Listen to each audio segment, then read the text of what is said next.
গোপালগঞ্জের টুঙ্গিপাড়া উপজেলার সরকারি শেখ মুজিবুর রহমান কলেজের দ্বিতল একাডেমিক ভবনের পলেস্তারা খসে বেরিয়ে গেছে রড। ঝুঁকিপূর্ণ হওয়ায় পাঠদানও বন্ধ। সেই ভবন ও পাশের প্রশাসনিক ভবনের সংস্কার সহ বেশ কয়েকটি কাজের টেন্ডার আহ্বান করে শিক্ষা প্রকৌশল অধিদপ্তর। ৪৯ প্রকারের কাজ দেখিয়ে তুলে নেওয়া হয় বিল, অথচ ভবনগুলো যেমন ছিল তেমনই আছে। বাস্তবায়ন হয়নি কিছুই। এমনকি এসব কাজের ব্যাপারে কিছুই জানেন না কলেজ কর্তৃপক্ষ। শিক্ষা প্রকৌশল অধিদপ্তরের দেয়া কার্যাদেশে দেখা যায়, তরল হ্যান্ড ওয়াশে দুটি খালি বোতলের মূল্য ধরা হয়েছে ১৪,০০০ টাকা। শুধু তাই নয়, প্রতিটি পানির ট্যাপ ৯,০০০, শাওয়ার মিক্সচার ৬,০০০, ফ্যানের রেগুলেটর ১,৫০০, ৫টি এসি স্থানান্তরে ৫০,০০০, প্রতিষ্ঠানে না থাকা সত্ত্বেও ৮টি এয়ার কুলার মেরামতে ৩৩,০০০ আর রং করার ব্যয় ধরা হয়েছে প্রায় ১২.৫ লাখ টাকা। এমন ক্রমিক গিয়ে ঠেকেছে ৪৯-এ। আমাদের এখানে কোনো এয়ার কুলার মেশিন টেশিন নেই। আর বিগত যে ১ বছরের কথা বলছেন, না, এরকম কোনো রিপেয়ারিং এর কাজ কোনো কিছুই হয়নি। যে একাডেমিক ভবন সামনে যেটা, এটার অবস্থা বর্তমানে খুবই খারাপ। এই উপরে যে ছাদ, আমরা যেখানে ক্লাস করি, বেঞ্চের উপরে পুরোটাই ভাঙ্গা। মানে মনে হবে কি যদি ৩-৪ মাত্রার কোনো ভূমিকম্প হয়, স্বাভাবিক মাত্রা মনে হয় পুরো ধসে পড়বে, এরকম অবস্থা।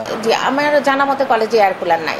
২০২৪ সালের ৭ই মার্চ আহ্বান করা টেন্ডারে মেসার্স পিআর প্রকৌশলী নামে ঠিকাদারি প্রতিষ্ঠানকে কার্যাদেশ দেওয়া হয় একই বছরের ১৩ই জুন। কাজের মেয়াদ দেখানো হয় ১৩ই নভেম্বর পর্যন্ত। অথচ এই সময়ের মধ্যে প্রতিষ্ঠানটিতে কোনো কাজই হয়নি বলছে কর্মরতরা। মুঠোফোনে চেষ্টা করেও পাওয়া যায়নি ঠিকাদারি প্রতিষ্ঠানের কাউকে। আমি এই কলেজের নৈশ প্রহরী। আমি এখানে ২৪ ঘন্টাই এখানে থাকি। এখানে এই ক্যাম্পাসে পাশে আমি থাকি। তা আমি এখন এই পর্যন্ত দেখিনি সরকারি কোনো কাজ। কারণ আমি অফিস প্রধান, আমি তো ওই প্রশাসন কি কাজ করলো ওটা তো কমিটি থাকতে পারে, প্রিন্সিপাল করে কমিটির মাধ্যমে করা হইতে পারে, ওটা তো আমি দেখভাল করিনি। আমি তো অফিস প্রশাসনিক কাজ করছি সব মিলে। না, কাগজপত্র পাইনি। উপরে যে একাডেমিক ভবনটা, সারা যে জায়গায় বসে পড়াবে, যে জায়গায় দাঁড়ায় আর কি পড়ায়, ওই জায়গায় এমন খারাপ অবস্থা যেন উপরটা ভেঙে পড়ে, মাঝে মধ্যে পড়ে। উপরের অবস্থা খুবই খারাপ। টেন্ডারের মাধ্যমে কোনো কাজ হয়নি জানান তৎকালীন অধ্যক্ষ। খোঁজ নিয়ে জানানোর কথা বলেন কলেজের চলতি দায়িত্বপ্রাপ্ত অধ্যক্ষ। আর বিষয়টি ভিন্ন খাতে প্রভাবিত করে ক্যামেরায় কথা বলতে রাজি হননি নির্বাহী প্রকৌশলী।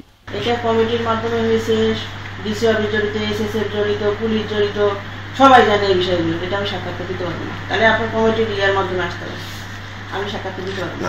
না, আমার সময় তো হয় নাই। আমি যেটা হচ্ছে হোস্টেলের যে মালামাল যেটা আছে, ওইটা হোস্টেলের যেটা আছে, আমাদের মহিলা হোস্টেলের যে কিছু মালামাল আছে বা কিছু ফার্নিচার আছে, ওইটা ছাড়া আমার আমলের কোনো কাজ হয় না। রং করা বা কাজ হয় আসলে কখন কত তারিখে কি কাজ হয়, আমি যেটা দেখেছি হয়তো অনেক আগের হতে পারে বা পরের হতে পারে বা ওই সময়েরও হতে পারে। এটা আমি না দেখে আমি বলতে পারবো না। আমি ডেট নিশ্চয়ই বলতে পারবো না কখনোই। কলেজটির প্রশাসনিক এবং একাডেমিক ভবন ১-এর মেরামতে মোট ব্যয় ধরা হয়েছে ২৪,৮৫,১৫০ টাকা। তবে এই টাকা কোথায় খরচ করা হয়েছে মেলেনি তার হদিস। মাহফুজুল হাসান, মাছরাঙা নিউজ ডেস্ক।